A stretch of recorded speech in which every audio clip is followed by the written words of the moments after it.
Bismillahirrahmanirrahim. Hamdan wa syukranillah. Asyhadu an la ilaha illallah wa asyhadu anna Muhammadan abduhu wa rasuluh. Perkenalkan, saya Oksa Sulistia dari kelas 12 IAI 2 akan sedikit memaparkan mengenai kajian tematik yang berjudul Hijrah dalam Perspektif Al-Quran sebagai pemenuhan tugas akhir ilmu tafsir MA Persis Tarogong. Adapun pengertian hijrah adalah hijrah secara bahasa berasal dari bahasa Arab yang berbentuk kata benda atau isim dari kata kerja hajaro yahjuru yang berarti memutuskan. Sedangkan menurut istilah, para ulama berbeda-beda pengertian mengenai istilah hijrah. Seperti yang dikatakan ulama kholaf, hijrah adalah perpindahan dari negeri orang-orang zolim ke negeri orang-orang adil dengan maksud untuk menyelamatkan agama. Sedangkan menurut orang-orang sufi, hijrah adalah pergi untuk mendekatkan diri dengan kebiasaan-kebiasaan baik, meninggalkan dosa-dosa dan kesalahan, meninggalkan hal-hal yang menjauhkan diri dari kebenaran.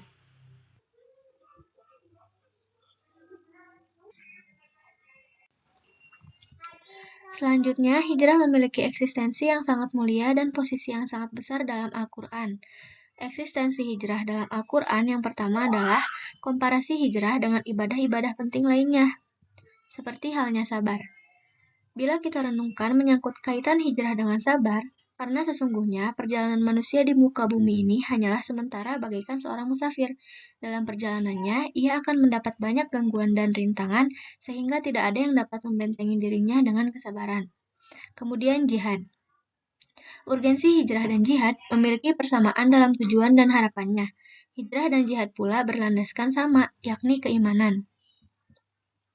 Eksistensi berikutnya adalah menjadikan hijrah sebagai sunnah para nabi.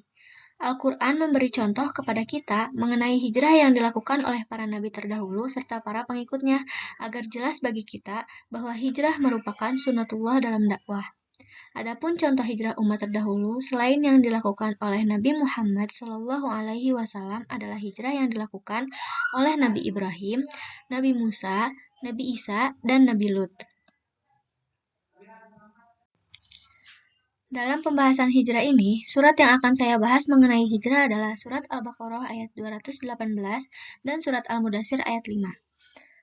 Adapun Quran surat Al-Baqarah ayat 218, Ahmad Mustafa Al-Marogi dalam karyanya Tafsir Al-Marogi menyebutkan, sesungguhnya orang-orang beriman yang tetap pada keimanannya dan ikut hijrah bersama Rasulullah Shallallahu Alaihi Wasallam atau melakukan hijrah bersama Rasulullah untuk membela agama Islam dan meninggikan kalimatullah, dan mereka yang berjuang dengan sepenuh tenaga melawan orang-orang kafir dan memperkokoh barisan Muslim, mereka itulah orang-orang yang mengharap rahmat dan ridho dari Allah, dan mereka itulah yang pantas memperoleh semua itu. Kemudian menurut Jalaluddin As-Suyuti dan Jalaluddin Al-Mahalli dalam karyanya Tafsir Jalalain, sesungguhnya orang-orang yang beriman, orang-orang yang berhijrah meninggalkan kampung halaman mereka dan berjihad di jalan Allah untuk meninggikan agamanya, mereka itu mengharapkan rahmat Allah, artinya pahalanya. Allah Maha Pengampun lagi Maha Penyayang terhadap orang-orang yang beriman. Dan yang ketiga, menurut Quraisy Shihab dalam karyanya Tafsir Al-Misbah, sesungguhnya orang-orang yang beriman dengan iman yang benar, orang-orang yang berhijrah yakni yang meninggalkan suatu tempat atau keadaan yang didorong oleh karena ketidaksenangan terhadap tempat atau keadaan itu menuju ke tempat atau keadaan lain guna meraih yang baik atau lebih baik dan berjihad, berjuang tiada henti dengan mencurahkan segala yang dimilikinya hingga tercapai apa yang diperjuangkan. Perjuangan dengan nyawa, harta, atau apapun yang dimiliki dengan niat melakukannya di jalan Allah yang mengantar kepada ridhonya.